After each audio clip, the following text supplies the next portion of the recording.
I swear I didn't touch you. I just didn't want you to freeze to death on a boiler room floor. The voice was low, calm, masculine, but to Eleanor Vale it sounded like a scream inside her pounding head. Her eyes fluttered open the ceiling above her, unfamiliar and too close. The light was flickering.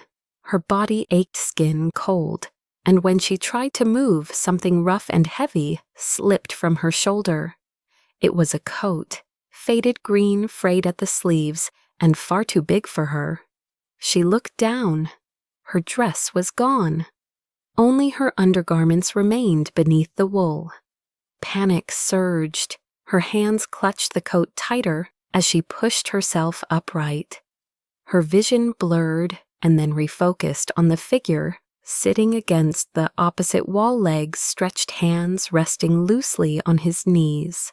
A man, early 30s maybe, brown hair grown just past neat, worn-out hoodie, streaks of dirt across his forearms. He didn't move, didn't smirk, just watched her like someone waiting for a storm to pass. "Where am I?" Eleanor asked. Her voice was hoarse and unfamiliar to her own ears. "Lower-level mechanical room," he said. "You were passed out near the main boiler. Security missed you on sweep. I found you around 4. Eleanor looked around her mind, working through the haze. She remembered the gala, the applause, the last champagne flute someone handed her. After that, only fragments, laughter, loud music, her shoes slipping on metal stairs. She blinked. "My dress." He gestured to the nearby chair. The black fabric lay folded neatly, though one strap was torn and the hems soaked. It was dragging. "You were shivering. I took it off so I could wrap you up. You undressed me." "No," he paused. "You were half out of it already. I kept it decent. Just pulled the zipper and slipped the sleeves off your shoulders." I didn't look. I swear. She didn't believe him. Not entirely. But he looked so calm. Like none of this fazed him. He didn't seem ashamed or aroused, just resigned. "Who are you?" she asked, voice sharper than intended. "Callum, Hart. I'm on maintenance, night shift." She studied him. Nothing about him stood out. No name badge, no corporate polish, just oil stains and quiet certainty. "I'm Eleanor Vale," she said flatly, as if daring him not to recognize the name. "I know," he replied. "Everyone knows who you are." And yet there was no judgment in his tone. No awe either, just fact. She pressed her hand to her temple. "Did anyone see me?" "No, just me." "Will anyone else know?" "Not unless you tell them." Silence stretched between them, thick and strange. Eleanor's fingers curled tighter around the coat. It smelled like cedarwood and metal, oddly grounding. "You should have left me there," maybe he said. "But I've seen what happens to people who get left behind." Another pause. "You can go now," she whispered, wanting to put distance between herself and whatever this was. "I could," he said, "but I think you might pass out again." She didn't argue, just sat there feeling the concrete chill through the coat, her pride splintering in quiet pieces. Somewhere above them, the building stirred. Lights flickered in another hallway. A door opened, then closed. She didn't know what this meant, or how the story would spin if it ever got out. But one thing was certain.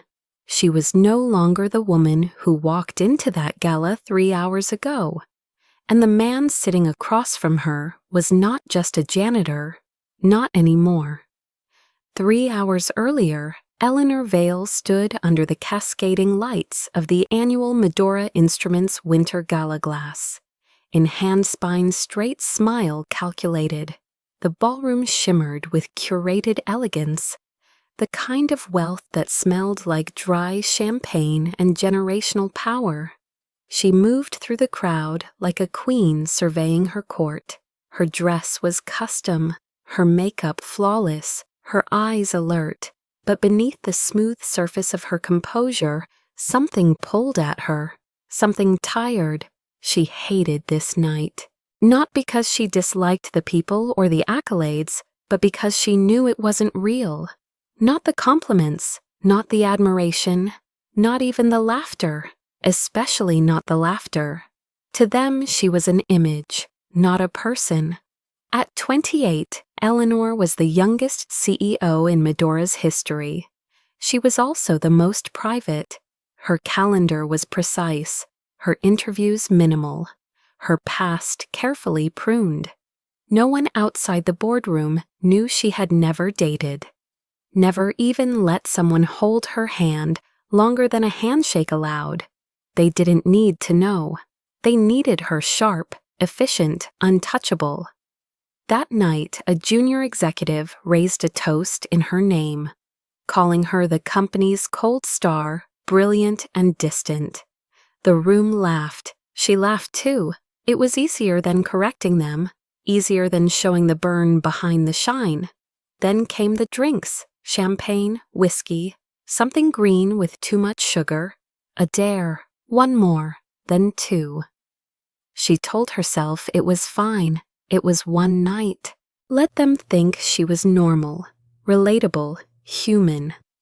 But by the time she stepped outside for air, the hallway had spun. Her heels clicked unevenly across the steel floor leading toward the service wing. That was the last thing she remembered. The rest was fragments, cold tiles, a buzzing light. And now this, Callum Hart, the man in the mechanical room. The janitor who saw her collapse and chose to help instead of disappear. She didn't know his name until he said it, but she had seen him before, once or twice in the elevator, holding a mop, fixing a panel, never looking up. In her world, people like him blurred into the walls, invisible, quiet, necessary. Callum was 34. He had worked at Medora for 5 years, mostly at night. He liked silence, liked machines that did what they were supposed to. He didn't care for titles, didn't have time for noise. After his mother passed, he left engineering school, took whatever work he could, to pay the bills and keep the house she left behind. Maintenance gave him structure. The pay wasn't great, but it was enough. Most people didn't know he could fix more than broken sinks, that he still drew blueprints in a notebook when the city slept, that sometimes he sat in the corner of the workshop after hours sketching out ways to make things better, quieter, safer. He never showed them to anyone. No one asked. He never expected to speak to Eleanor Vale. Certainly not like this. Certainly not while she wore his coat. But when he saw her crumpled near the boiler, shivering her dress, torn her head leaning against rusted steel, something in him moved. Not lust, not curiosity, just instinct. No one should be left like that. Especially not someone who clearly never allowed herself to be seen as fragile. She had tried so hard to disappear from her own life that night, and he had caught her, without meaning to, without expecting anything. Now as dawn broke across the skyline, the two of them sat in opposite corners of a room neither of them was meant to be in. One an empire in a woman's body, the other a forgotten engineer in janitor's clothes. Their worlds were never meant to intersect, but now a single choice hung between them. A coat, a silence, a secret, and the unspoken truth that sometimes the strongest people are the ones who let themselves fall. Eleanor didn't speak of it again. Not the boiler room, not the coat, not the quiet man with the hands that could have taken and didn't. She returned to her office 3 hours later, hair freshly pinned, face unreadable, wearing a spare blazer kept in her private closet for emergencies. Her assistant asked if she was all right. She nodded once and typed for 7 hours straight, replying to emails that didn't matter just to silence the ones that did. She told herself it was over, that no one saw, that there would be no consequences. But the memory refused to vanish. It came back in waves, in the scent of worn fabric, in the way her dress now hung, ruined in the dry cleaning bag she couldn't throw away, in the sound of his voice when he said, "I just didn't want you to freeze." She began noticing things she never had before, the sound of tools echoing faintly through the vents, the shift in the elevator hum between floors, the faint trace of mechanical oil that lingered near the east stairwell after dark. She noticed Callum too. Twice that week she passed him in the hall. He didn't glance up, just kept moving with quiet focus, like it never happened, like he had no interest in reminding her, which unsettled her more than if he had. On Friday, her assistant handed her a small envelope. No name. Inside was a coffee card from the cafe 2 blocks down. Folded with it, a note written in even block letters. "For your Monday mornings, consider it a thank you." She knew it was him, knew without needing confirmation. But something about it struck a nerve. She walked the card down to the maintenance bay that evening, found him alone repairing a panel near the loading dock.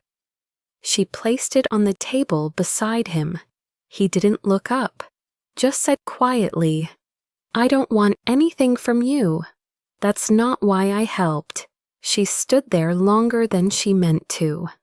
"Why then?" she asked. He paused, then replied, "Because you looked like someone who'd never been allowed to fall. And someone had to be there the first time it happened." She said nothing, just nodded once and left. The next week, the elevator broke between floors. It jammed at 11 p.m. Eleanor had stayed late working through quarterly reports. She stepped in just as Callum was finishing rounds. The car jolted to a halt 3 minutes later, the emergency lights casting a dull glow. She cursed under her breath, pressed the alarm, but no answer came.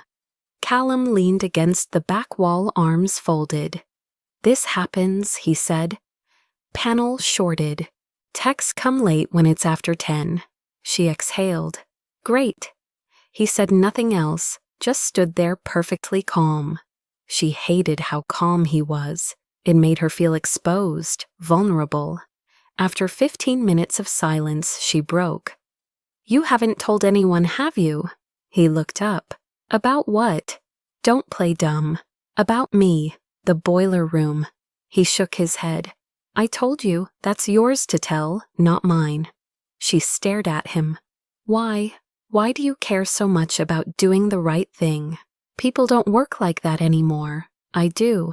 It's exhausting, sometimes. But I sleep better." She leaned against the wall opposite him. "Do you always take care of broken things?" He looked at her, only when they're worth fixing. She didn't reply, couldn't. Something in her throat caught. They stood like that for another 20 minutes. No words, just quiet understanding. When the elevator finally moved again, she didn't rush out. She stepped aside and let him exit first. That was the first time she smiled at him. It wasn't much, but it was real. Days passed, then weeks. They didn't see each other often, but when they did, there was something unspoken in the air. Like a tether, neither of them acknowledged, but both felt pull at the edges of their routine. One night, Eleanor found herself outside the old workshop near sublevel 2. She had taken the long route down, unsure why. Inside, Callum was drawing on a clipboard. Diagrams, lines, arrows. "You're an engineer," she said without thinking. He didn't look surprised, used to be, before life got complicated. She walked closer, looked over his shoulder. "What is this? A redesign?" Safety valve for dialysis pumps. Current ones overheat under pressure. I thought of a fix. Why don't you submit it? You work at a medical tech company. It's not my place. I'm just staff. You're a brain with hands. That's enough. He turned then, fully. And for the first time she saw it. The disappointment he carried. The weight of ideas kept quiet too long. You're different than I expected, he said. You don't pretend not to see me. Maybe I didn't see you before, she admitted. Maybe I only see clearly when I fall.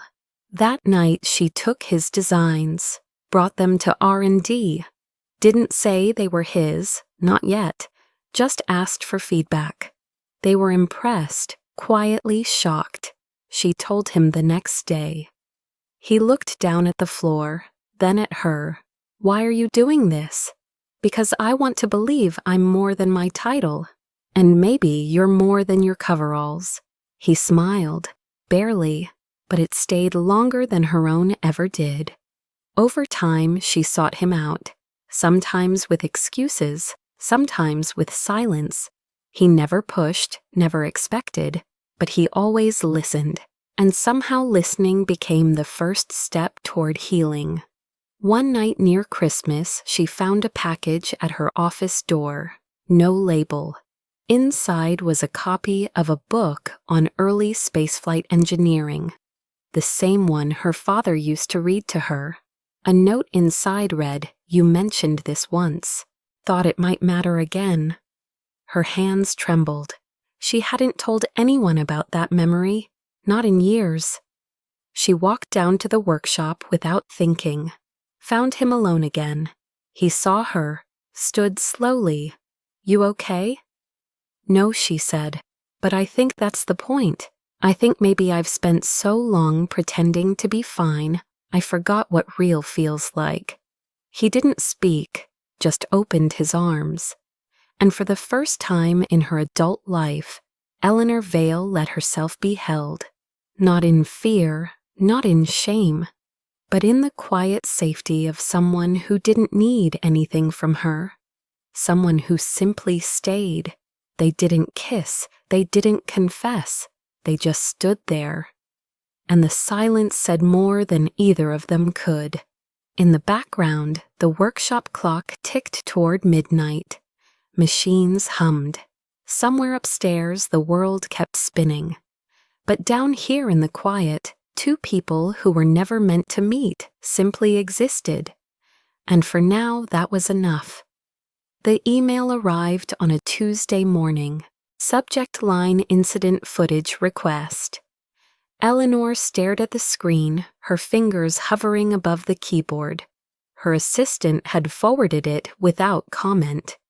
The body of the message was polite, concise, and dangerous. Someone from security had flagged a clip from 3 weeks ago, lower mechanical level. Time-stamped 4:07 a.m. The file was attached. She didn't open it, not yet. She knew what it showed. Her slumped against a concrete wall, half-conscious Callum, kneeling beside her, wrapping his coat around her body. He never touched her inappropriately, never looked at her with anything but respect. But facts never mattered when the narrative had already been chosen. She closed her laptop and stood by the window, the skyline blurry behind winter glass. She was shaking and hated that she was. Later that day, whispers began, casual at first. A senior director mentioned inappropriate conduct at the holiday gala. An intern posted an anonymous thread titled CEO After Dark.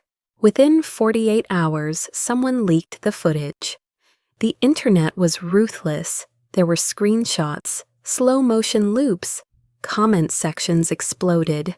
Some called it scandalous, some called it staged. A few asked questions Eleanor couldn't answer without giving too much. At first she tried to ignore it, tried to keep walking with her head high, but the hallway silences grew heavier. Her calendar invitations dropped. Her board liaison stopped calling. On Thursday, HR asked her to step into a meeting. The room was cold. The legal director read from a document she wasn't allowed to hold. We're conducting a review. For now, we advise limiting contact with involved personnel. Involved, like it was a crime scene. She asked them if they'd spoken to Callum. They had not. When she left the room, she felt smaller than she ever had. That night, she went to find him. He was at his usual station, tightening bolts on a utility panel. His uniform looked older somehow, or maybe she just noticed more. She didn't say hello, just stood there until he turned. I heard he said simply, "I didn't mean for this to happen, I know. They're asking questions, trying to pin blame. On me, no, on us." He nodded slowly. I figured, "Do you want me to disappear?" The question hung heavy. She looked at him. "No, I don't." "Then tell them the truth." I did. "They don't care. They care about optics." He exhaled. "They always do." She stepped closer. "I need you to know something. That night I wasn't just drunk. I was broken, tired, angry. I let myself fall because I didn't want to stand alone anymore. You didn't just help me, you saw me, and that scared me more than anything." He didn't answer, just placed the wrench down slowly. "I've been invisible most of my life. That night you didn't look away either.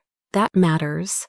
The next day he was suspended, without pay, administrative leave pending further investigation. They said it was standard procedure. Eleanor called an emergency board meeting. They refused to reinstate him. The chairman used words like liability and inappropriate perception. She argued. They listened. Then someone slid a folder across the table. Her medical file, sealed, private, somehow no longer. A note paperclipped on top. Miss Vale failed to disclose a previous mental health leave during her application process. Her blood ran cold. That was from 7 years ago. A breakdown, quiet, handled, filed away. She stared at them. "Is this how you clean house?" One of them replied calmly.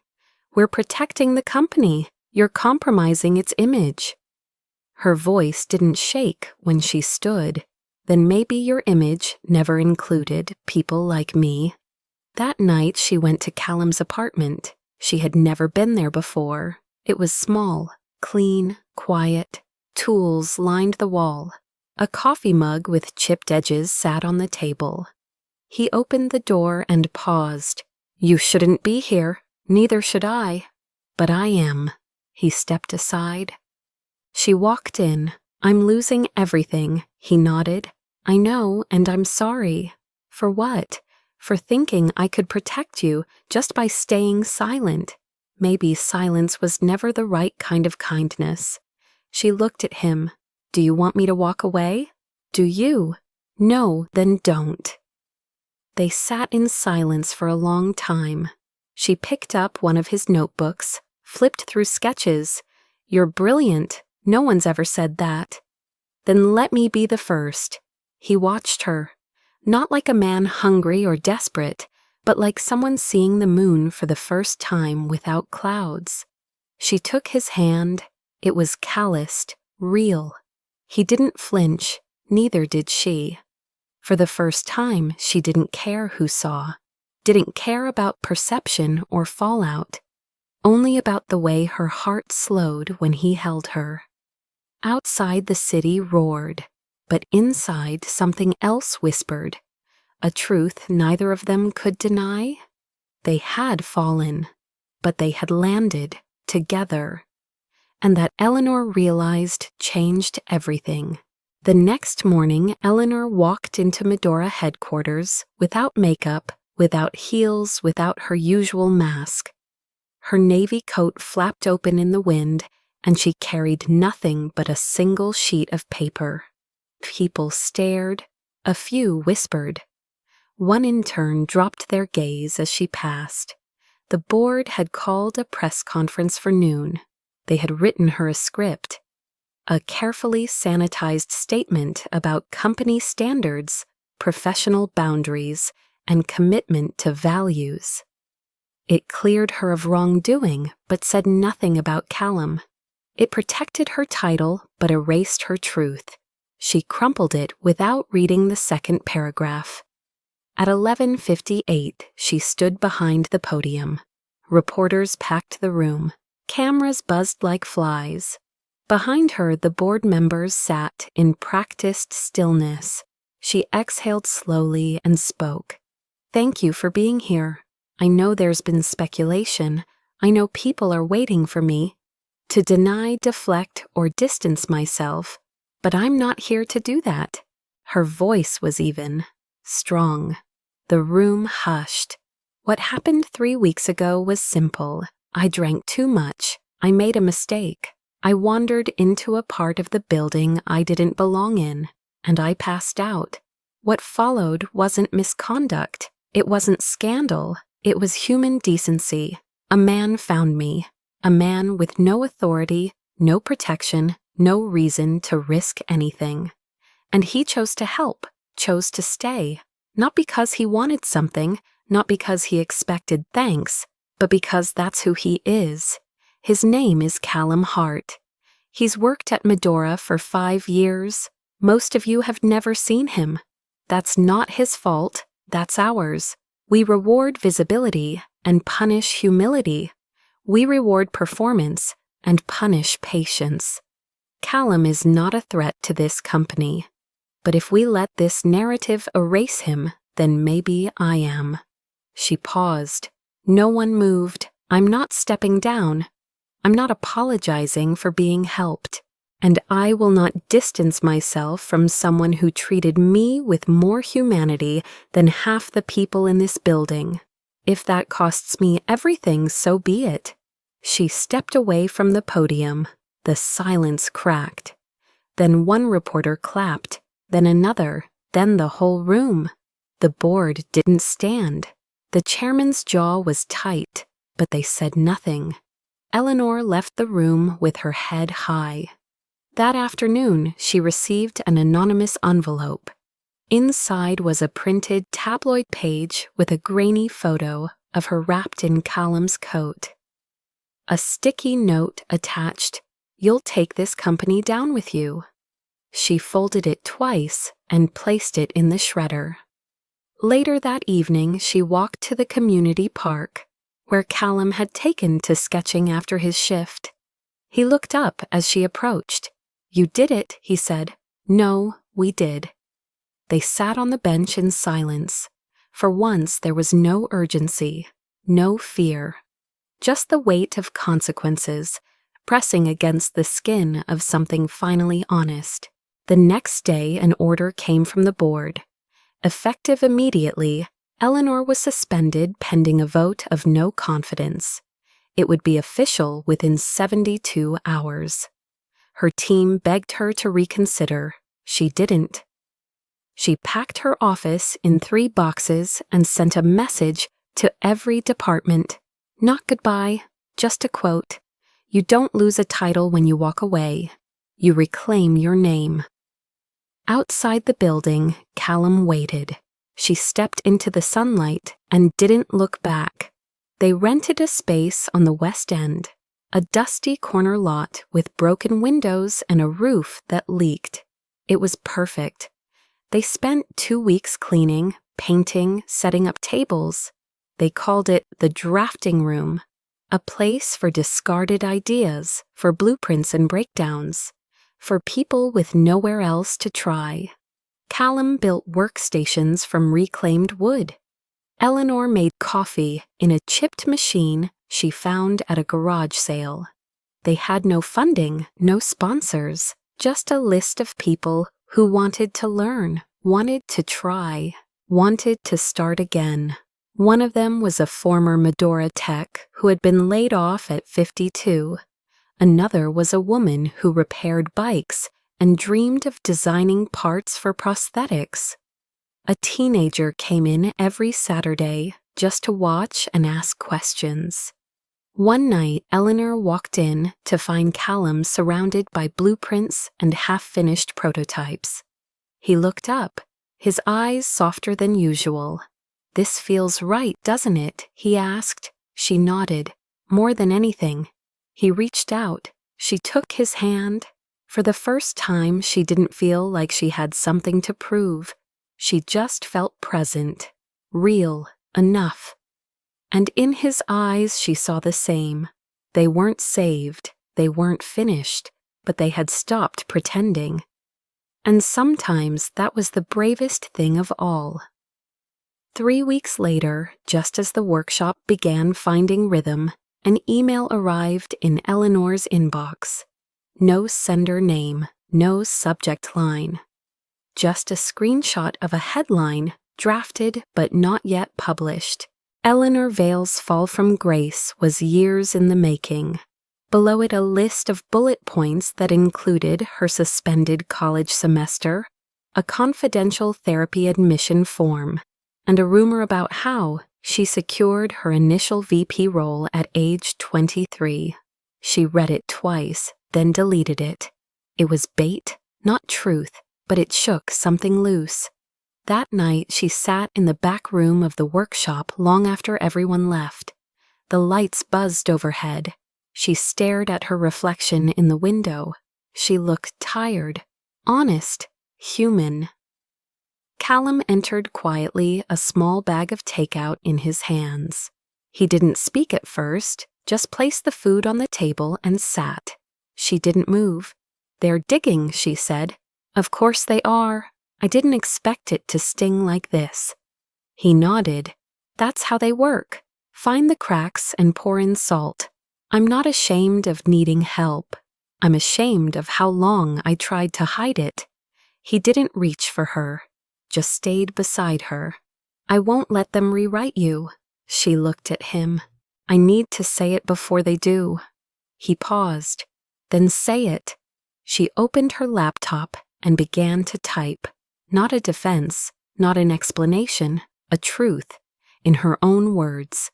She wrote about the year her mother died, about the semester she disappeared without telling anyone, about the nights she stayed awake at 20, terrified of not being perfect. She wrote about fear, about performance, about surviving in silence. Then she wrote about the night she fell asleep on a boiler room floor and woke up wrapped in someone else's coat. She posted it before she could overthink. The next morning it went viral, not explosive, not scandalous, just honest. It reached inboxes and comment threads and community forums. Some mocked, others defended, most paused, because it wasn't a confession, it was a mirror. By evening, an old Medora secretary sent a message. "Thank you for saying what most of us never dared to." The next day, more followed. One woman wrote about hiding her anxiety in spreadsheets. A man shared how his panic attacks looked like silence in meetings. Another simply wrote, "I thought I was the only one." Callum watched quietly as the movement grew. Not a trend, not a brand, a shift. In the workshop, things changed too.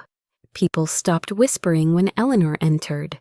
They started asking her questions, real ones, not about strategy or leadership, about fear, about starting over, about how to keep going when you've already fallen.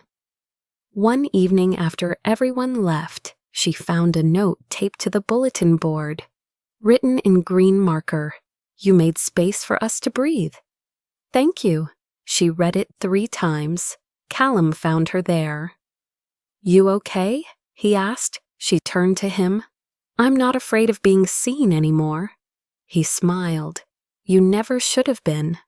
They stood in the hallway for a while, surrounded by second-hand tables and boxes of donated parts. He reached into his back pocket and pulled out a folded sketch. "What's this?" she asked. "An idea." She opened it. A redesign for a portable dialysis unit. Light, mobile, cheap. This could change everything, she whispered. Not without you, he replied. She looked up. Are we doing this, really doing this? We already are. He stepped closer.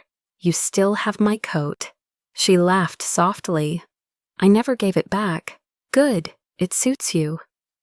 That night they sat on the floor, blueprint spread between them, hands smudged with ink, hearts steadier than they'd been in years.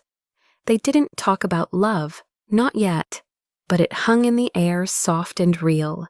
The kind you build slowly, brick by brick, the kind that doesn't save you but lets you save yourself. Together. The following week, Eleanor was invited to speak at a conference for women in leadership. She declined the keynote, asked to lead a workshop instead. When they asked what on, she replied resilience, but not the glossy kind. The kind that shows up when no one claps. When the day came, she brought Callum with her, not as a prop, not as a headline, as a partner, someone who saw her not for what she used to be, but for what she became when the facade broke. She started the session with a sentence that silenced the room. I used to think strength meant never falling. Now I know it's about who stays when you do. After one attendee asked how she knew she had healed, she smiled. I didn't. I just stopped pretending I wasn't broken. They left the conference hand in hand. No announcement, no spectacle. Just two people walking forward without armor. At home, the workshop buzzed. Kids tinkered with tools. Volunteers organized shelves. Someone painted a sign above the front door. You belong here. And beneath it, in small letters, healing takes time, but it starts with being seen. Callum and Eleanor stood beneath it, heads tilted. It's perfect, he said. It's true, she replied. He looked at her then, not like a savior or a partner or a support system, just a man in love with a woman who finally let herself be real. He leaned in. She didn't move. Their lips met quietly. No music, no applause, just breath and truth and the soft certainty that love built in silence often speaks the loudest. 1 year later, the building buzzed with a quiet kind of energy that couldn't be bought. The drafting room had grown from a forgotten corner workshop into a living space for new ideas and second chances. Volunteers came from all over the city, not because they were told to, but because they believed in what was being built. Not just machines or prototypes, but people.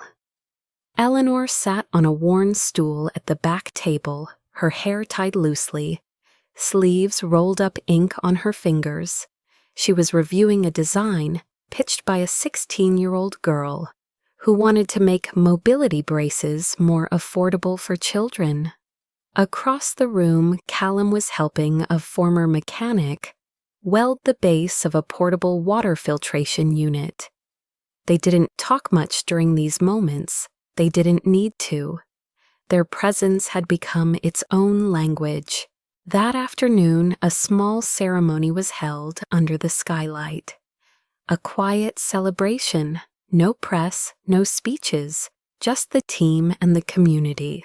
They were unveiling their first partnership with a public hospital to test one of the designs Callum had drafted a year ago. Eleanor stood beside him watching as a nurse held the lightweight dialysis unit like it was made of gold. The nurse looked at Callum. You built this. He nodded once, with help. The nurse turned to Eleanor. You funded this. Eleanor shook her head. I believed in it. That's all. Later, as the crowd thinned and the lights dimmed, Eleanor walked alone to the back corner of the room, the same spot she'd sat in the first night she typed out her truth. She reached into her coat pocket and pulled out the same folded note she had never thrown away. The one from Callum that came with the coffee card all those months ago. For your Monday mornings. She read it again, smiled. Behind her, Callum approached. We've come far, he said. "And we're just beginning," she replied. He reached into his jacket, pulled out something small. It was a key. She looked at it. "What's this?" "The lease for the building next door. I think we need more space." She blinked. "Are you serious?" He nodded. "We're building something that doesn't fit in 4 walls anymore." She took the key, held it, then looked at him. "This wasn't the life I planned." He smiled. "Me neither, but it's the one we chose." They stood there in silence for a while. Not because they didn't have more to say, but because sometimes presence was louder than words. Eventually she whispered, "Do you remember the boiler room?" "Always." "That version of me doesn't exist anymore." He looked at her. "She does, but now she knows she doesn't have to be alone." She touched his chest lightly. "And you, do you remember the night you gave me your coat?" "I never got it back." "You did, just not in the way you expected." They kissed again. Not like the first time. This one was deeper, rooted. It wasn't about rescue anymore. It was about recognition. It was about home. Around them, the world remained imperfect. There was still noise, still fear, still fight. But inside their walls, there was also warmth, hope, and the echo of a new kind of power. The kind built not on status, but on trust. Not on image, but on integrity. And not on being invincible, but on being honest enough to fall. In the end, Eleanor Vale didn't just change her story. She created a space for others to write theirs too. One sketch, one truth, one second chance at a time. Some people rescue you with a grand gesture. Others just stay when you fall and make sure you never have to rise alone again.